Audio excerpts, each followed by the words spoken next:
Welcome to let's lectures. നമ്മൾ ഇന്ന് ഇവിടെ ഡീൽ ചെയ്യുന്ന ടോപ്പിക്ക് എന്താണ് ചാർജ്, അതുപോലെ തന്നെ എന്താണ് നമ്മുടെ ചാർജ് ഓൾട്ടർ ചെയ്യുമ്പോഴും ചാർജ് ഫ്രെയിം ചെയ്യുമ്പോഴും ഫോളോ ചെയ്യേണ്ട റൂൾസ് എന്തൊക്കെയാണ് എന്നാണ് നമ്മൾ ഈ വീഡിയോയിൽ നോക്കുന്നത്. അപ്പം നമുക്ക് ആദ്യമേ നോക്കാം ചാർജ് എന്നതുകൊണ്ട് എന്താണ് ഉദ്ദേശിക്കുന്നതെന്ന്. നമ്മളിപ്പോൾ കുറ്റം ചെയ്തു എന്ന് സംശയിക്കുന്ന അക്യൂസ്ഡിന് എതിരായിട്ടുള്ള ആരോപണങ്ങൾ രേഖാമൂലം എഴുതുന്നതിനെയാണ് ചാർജ് എന്ന് പറയുന്നത്. That means formal written accusation alleging that a person has committed an offence. നമ്മുടെ സംഹിതയുടെ കീഴിൽ എല്ലാ ട്രയൽസിലും ട്രയലിന്റെ തുടക്കത്തിൽ തന്നെ അക്യൂസ്ഡിന് എതിരായിട്ടുള്ള ആരോപണങ്ങൾ ഇൻഫോം ചെയ്തിരിക്കണം. ഇപ്പം ഒരു വാറൻ കേസിന്റെ ട്രയൽ തന്നെ നമുക്ക് എടുക്കാം. ഇപ്പൊ ഒരു കോർട്ട് ഓഫ് സെക്ഷന്റെ മുൻപാകെ ആണെങ്കിലും ഒരു മജിസ്ട്രേറ്റിന്റെ മുൻപാകെ ആണെങ്കിലും ഇങ്ങനെ വാറൻ കേസിലെ ട്രയലിൽ ഒരു റിട്ടേൺ ചാർജ് നിർബന്ധമാണ്. പക്ഷേ അതേ സമയത്ത് നമ്മുടെ സമൻസ് കേസ് അല്ലെങ്കിൽ സമ്മറി ട്രയൽസിൻ്റെ അകത്ത് ഒരു റിട്ടേൺ ചാർജ് നിർബന്ധമല്ല. പക്ഷേ ട്രയലിന്റെ തുടക്കത്തിൽ തന്നെ അക്യൂസ്ഡിന് എതിരെയുള്ള ആരോപണങ്ങൾ ഇൻഫോം ചെയ്തിരിക്കണം. Form and content of charge section 234 to 237 of the സംഹിതയാണ് കണ്ടന്റ് ഓഫ് എ ചാർജിനെ ഡീൽ ചെയ്യുന്നത്. Under section 234 to 237 of the Sanhita, a charge is more than just an accusation. It is a formal document that must follow specific rules to ensure the accused understand exactly what they are being tried for. നമ്മുടെ section 234 to 237 of the സംഹിതയാണ് content of charge deal ചെയ്യുന്നത്. അപ്പോൾ ഒരു charge എന്ന് പറഞ്ഞു കഴിഞ്ഞാൽ നമ്മുടെ അക്യൂസ്ഡിന് എതിരെ ഉള്ള ആരോപണങ്ങൾ മാത്രം അല്ല. ഈ ചാർജ് കൊണ്ട് ഉദ്ദേശിക്കുന്നത് ഇതെന്ന് പറഞ്ഞാൽ ഒരു ഫോർമൽ ഡോക്യുമെന്റ് ആണ്. സ്പെസിഫിക് റൂൾസ് ഫോളോ ചെയ്തുകൊണ്ട് ഇതുമൂലം എന്താണ് അക്യൂസ്ഡിന് എതിരെയുള്ള ആരോപണങ്ങൾ ഇൻഫോം ചെയ്യാൻ വേണ്ടിയുള്ള ഒരു ഫോർമൽ ഡോക്യുമെന്റ് ആണ് ചാർജ്. അപ്പം നോക്കാം എങ്ങനെയാണ് ഒരു ചാർജ് ഫ്രെയിം ചെയ്യുന്നത്, അല്ലെങ്കിൽ നമ്മുടെ കണ്ടന്റ് ഓഫ് ചാർജ് എന്തൊക്കെയാണെന്ന്. ഫസ്റ്റ് ആണ് clear identification of the offence ആണ്.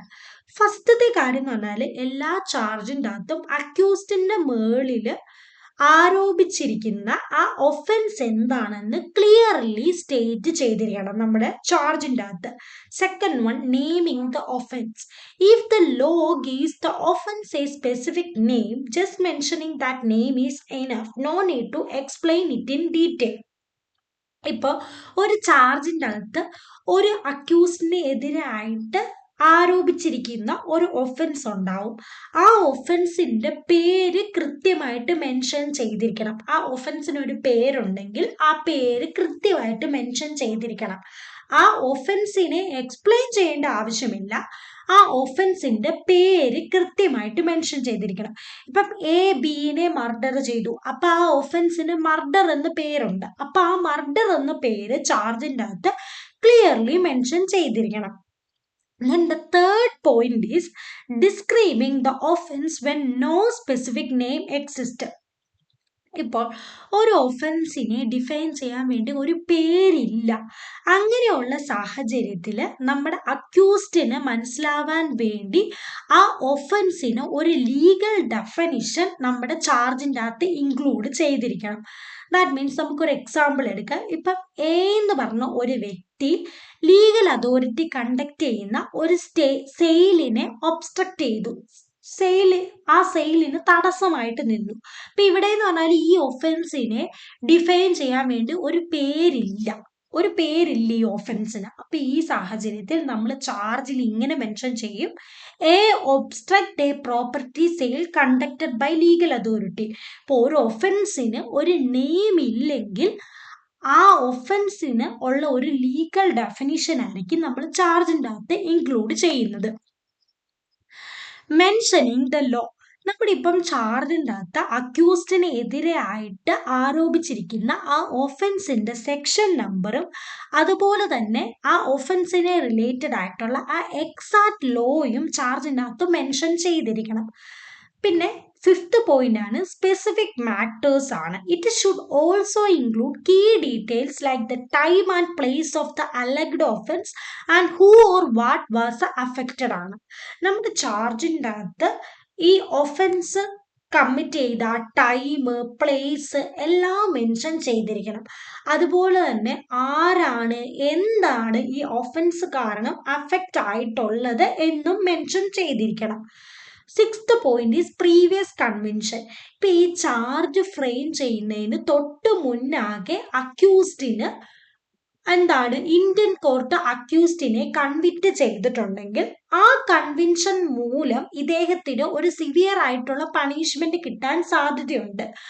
അങ്ങനെ ഒരു സാഹചര്യത്തിൽ നമ്മുടെ പ്രീവിയസ് കൺവിൻഷന്റെ ആ ഒഫൻസിന്റെ ഫാക്റ്റും ഡേറ്റും പ്ലേസും എല്ലാം ചാർജിൻ്റെ അകത്ത് മെൻഷൻ ചെയ്തിരിക്കണം.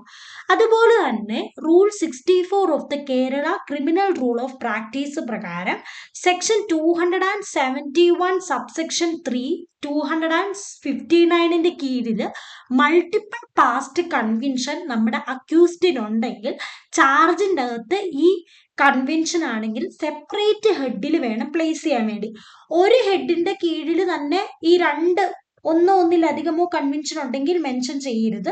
സെപ്പറേറ്റ് ഹെഡിന്റെ കീഴിൽ വേണം മെൻഷൻ ചെയ്യാൻ വേണ്ടി. അപ്പൊ ഇത്രയേ പറയുന്നുള്ളൂ. ചാർജ് ഫ്രെയിം ചെയ്യുന്നതിന് തൊട്ട് മുന്നാകെ നമ്മുടെ അക്യൂസ്ഡിന് എന്തെങ്കിലും ഇന്ത്യൻ കോർട്ട് കൊടുക്കുന്ന ഒരു കൺവെൻഷൻ ഉണ്ടെങ്കിൽ ആ കൺവെൻഷന്റെ ഫാക്റ്റും ഡീറ്റെയിൽസും ഒക്കെ ചാർജിൻ്റെ അകത്ത് മെൻഷൻ ചെയ്തിരിക്കണം.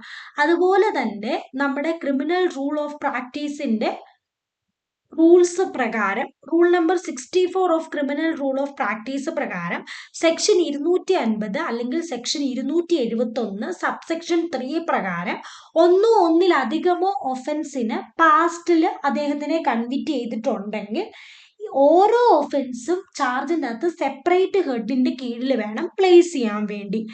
Then seventh point is language of the court. Finally, the charge must be written in the language used by the court to ensure clarity for all involved. നമ്മുടെ ഈ ചാർജ് എന്ന് പറയുന്നത് നമ്മുടെ കോർട്ടിന്റെ ലാംഗ്വേജിൽ വേണം എപ്പോഴും എഴുതാൻ. എന്തിനു വേണ്ടിയാണ്? ആ കേസിൽ ഇൻവോൾവഡ് ആയിട്ടുള്ള എല്ലാ വ്യക്തികൾക്കും അതിനൊരു ക്ലാരിറ്റി കിട്ടാൻ വേണ്ടിയാണ്, പെട്ടെന്ന് മനസ്സിലാവാൻ വേണ്ടിയാണ്. അപ്പൊ നമ്മുടെ form and content of charge തീർന്നു. എല്ലാവർക്കും മനസ്സിലായി എന്ന് വിശ്വസിക്കുന്നു. ഇനി അടുത്തത് നോക്കുന്നതാണ് നമ്മുടെ എഫക്റ്റ് ഓഫ് ഇറേഴ്സ്. നമ്മുടെ ഈ ചാർജ് നമ്മളിപ്പം എങ്ങനെയാണ് ഫ്രെയിം ചെയ്യുന്നത് എന്നൊക്കെ നോക്കി. അപ്പൊ ഇങ്ങനെ ഒരു ചാർജ് ഫ്രെയിം ചെയ്ത് കഴിഞ്ഞിട്ട് ഒരു ഇറർ വന്നാൽ എന്ത് സംഭവിക്കും എന്ന് നമുക്ക് നോക്കാം.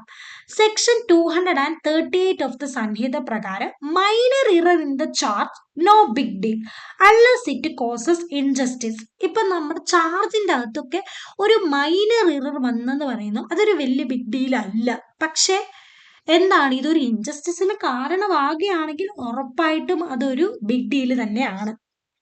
പക്ഷെ വലിയ അനീതിക്കൊന്നും അത് കാരണമാവുന്നില്ലെങ്കിൽ അതൊരു വലിയ ബിഗ് ഡീൽ അല്ല എന്നാണ് സെക്ഷൻ 238 ഓഫ് ദ സംഹിത പറയുന്നത്.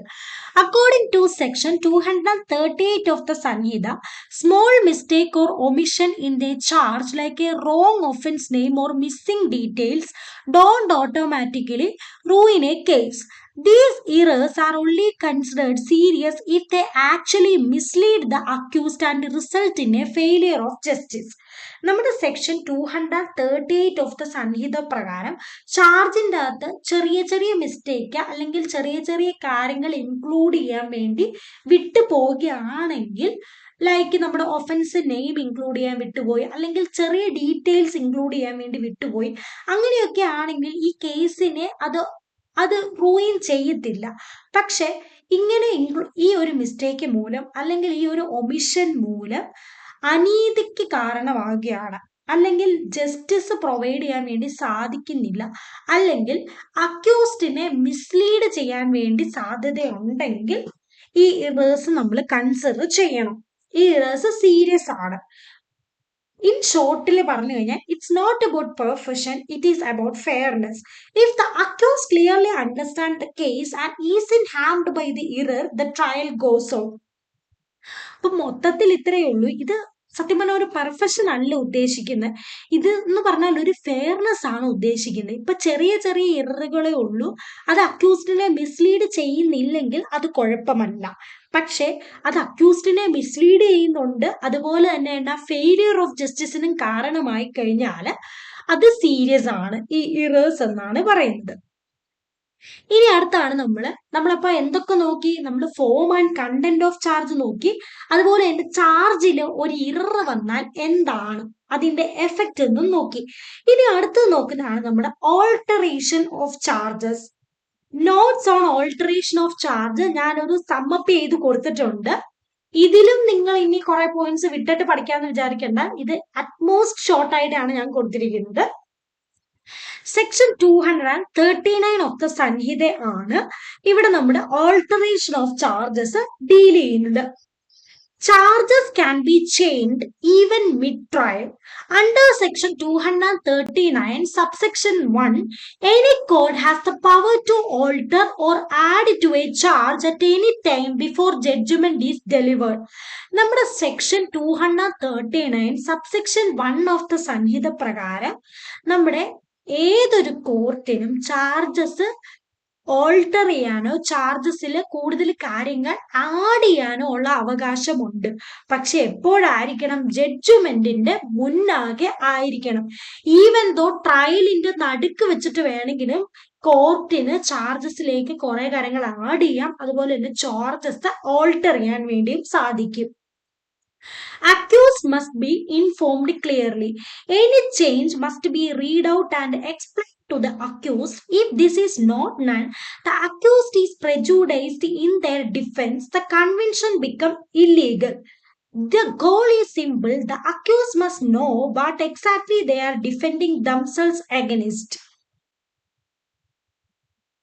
ഇങ്ങനെ ഒരു ചാർജിൽ ഒരു ഓൾട്ടറേഷനോ അഡീഷനോ നമ്മുടെ കോർട്ട് മെയ്ഡ് ചെയ്ത് കഴിഞ്ഞാൽ അത് നമ്മുടെ അക്യൂസ്ഡിനെ പ്രോപ്പർലി റീഡ് ഔട്ട് ചെയ്ത് വായിച്ച് എക്സ്പ്ലെയിൻ ചെയ്ത് അക്യൂസ്ഡിനെ ഇൻഫോം ചെയ്തിരിക്കണം. ഇങ്ങനെ ചെയ്തില്ലെങ്കിൽ അത് അക്യൂസ്ഡിനെ എന്താണ് ഒരു ഡിസഡ്വാൻറ്റേജ് കോസ് ചെയ്യും. അദ്ദേഹത്തിന് ചിലപ്പോൾ കൺവിക്ട് ചെയ്യുന്നു, ഇല്ലീഗൽ ആവാൻ വരാൻ സാധ്യതയുണ്ട്.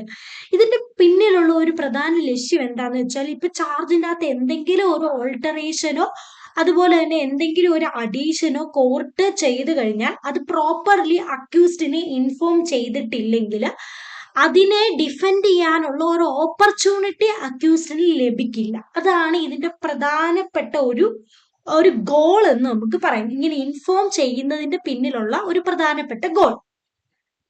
If no one is prejudiced, trial can continue. If the change is minor and won't have either side, the trial can continue where it left off. No need to start over. This applies when the correction of errors or omission does not affect fairness.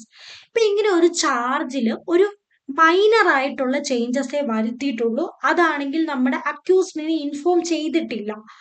അതുമൂലം രണ്ട് സൈഡും അക്യൂസ്ഡിന്റെ ഭാഗമാണെങ്കിലും ഡിഫൻഡന്റിന്റെ ഭാഗമാണെങ്കിലും രണ്ട് വശക്കാർക്കും വലിയ Ham ഒന്നും ഉണ്ടായിട്ടില്ലെങ്കിൽ trial continue ചെയ്യുക തന്നെ ചെയ്യാം.